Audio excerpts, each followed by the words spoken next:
The morning sun glints off Raymond Carter's black Lincoln as he pulls into the I-94 rest stop, 40 miles west of Lansing. He adjusts his slate-gray suit, fingers brushing the leather portfolio, emblazoned with the Michigan state seal, on the passenger seat, then checks his watch, 10:07 a.m. and exhales. A photo of his granddaughter peeks from the visor. He touches it gently, then reaches for his water bottle. Red and blue lights blast the rearview. Raymond freezes, sets his hands on the wheel, splayed, as Officer Jeffers, square-jawed, eyes narrowed, raps the window. "Good morning, officer," Raymond says calmly. "Is everything all right?" Jeffers doesn't answer. He leans down, scanning Raymond's suit, the portfolio, the clean dashboard, then barks into his radio. "Got a black male in a Lincoln, matching the stolen vehicle bolo." Raymond blinks. "Stolen? I can show you my registration. Step out. Now." Jeffers grabs his arm, twists it behind his back. Raymond winces but stays silent and slaps on cuffs. A college student across the lot raises her phone, whispering, "Dude, he didn't do anything." Officer Riek pulls up, tense, as Jeffers shoves Raymond toward the Lincoln's rear. "Watch him," Jeffers says. "I'm checking the car." "I do not consent to a search," Raymond says firmly. Jeffers sneers over his shoulder. "Obstruction. You want to add resisting?" Raymond's eyes meet Riek's. She looks away. The Jackson precinct smells like coffee and ink. Raymond sits on a plastic chair in holding, wrists red from cuffs, as a board booking officer scans his ID. Name: Raymond Carter. The officer types, doesn't look up. Jeffers strolls by, sipping coffee, and grins. "Still playing the important man act?" "I asked 3 times to call my office," Raymond says evenly. "I have a meeting with the governor at noon." Jeffers scoffs and walks away. Raymond closes his eyes, then Sergeant Pamela Yates, gray hair in a bun, strides in. "Who's the guy in holding?" she asks the booking officer. "Carter. Obstruction, vehicle match."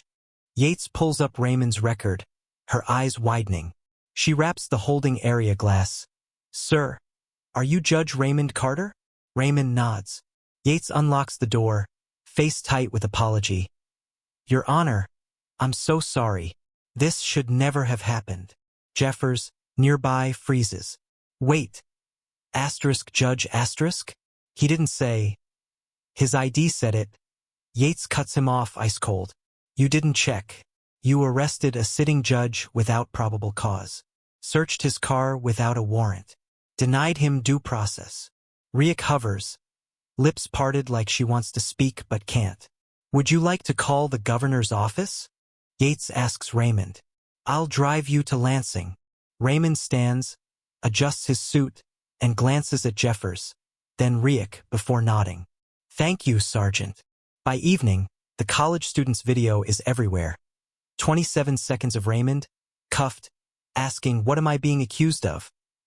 while Jeffers shoves him toward the cruiser. The caption, asterisk man arrested for being black in a suit. Asterisk blows up, 2 million views by midnight. Local news anchors repeat his name. Protesters gather outside the precinct with signs. Asterisk, justice for Judge Carter, / bias is a crime. Asterisk, the governor's office issues a statement. Asterisk, we remain committed to equity. Asterisk, Raymond watches none of it. He sits in his living room, holding his granddaughter, as his wife rubs his shoulders. "They'll listen now," she says. He nods, but his eyes are on the girl's face. Soft, unburdened. And he thinks of all the kids who don't have a title to protect them. The next morning, the state capitol rotunda hums with cameras. Raymond walks through the crowd, portfolio in hand, as aides part the way. Inside the Justice Reform Roundtable, everyone stands when he enters, the governor, assembly members, judicial colleagues. "Judge Carter," the governor says, earnest. "We're honored you're here." Raymond takes his seat at the head of the table. The room quiets. "Yesterday," he begins, "I was on my way to this meeting. Stopped. Handcuffed. Accused of theft. Because an officer looked at me and saw a threat, not a man. A young assemblywoman wipes her eye. This isn't about me, Raymond continues. It's about the thousands who don't have a title, who don't have a camera, who are told, "You people always got a story." He pauses, voice hardening. Trust dies when dignity is optional, when bias replaces probable cause. The governor leans forward, signaling an aide who hands Raymond a folder. "You're right," the governor says, "and we're going to fix this. Judge Carter will oversee the review of Officers Jeffers and Riek. This isn't revenge.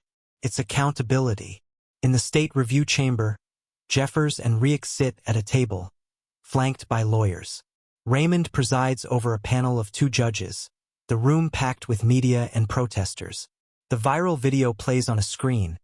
Raymond, calm, asking, "What am I being accused of?"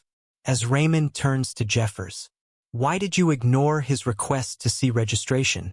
Jeffers defends himself. "He was evasive. I followed procedure."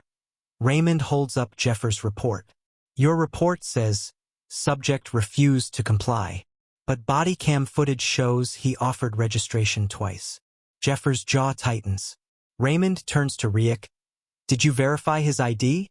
She shakes her head, quiet. "No, sir." Jeffers said it wasn't necessary. The panel exchanges looks. Raymond picks up a pen. The panel finds Officers Jeffers and Riek guilty of negligence, violation of constitutional rights, and misuse of authority. "We recommend immediate suspension without pay." Jeffers slams his fist on the table. Riek bursts into tears. The room is silent. Then the protesters outside cheer. Raymond doesn't react. He just closes the folder. 3 months later, spring blooms at the Michigan Law Enforcement Training Academy. Cadets stand in formation. 52 recruits, crisp uniforms, eyes forward, as Raymond steps to the podium. "3 months ago," he says, "I stood where you'll soon stand, on the other side of a badge, treated like a criminal because of my skin." A young black cadet leans in, listening. "You're not here to enforce laws," Raymond continues. "You're here to protect people. See the father picking up his kid, the grandma buying groceries, the judge in a suit who just wants to get to a meeting." He points to the cadets. "Dignity isn't optional. It's the foundation of trust." The cadets applaud softly. Afterward, the young black cadet approaches. "Thank you, sir," he says. "My dad was stopped last year. No reason. Just because." Raymond pats his shoulder. "Go be the officer he deserved." The cadet smiles and runs to his family. Raymond watches, then pulls out his phone, stares at the photo of his granddaughter and smiles. The sun warms his face. Somewhere, a bird sings. True courage isn't loud. It's choosing dignity when the world expects anger. Choosing accountability when it's easier to look away. Judge Raymond Carter's story isn't over. It's just beginning.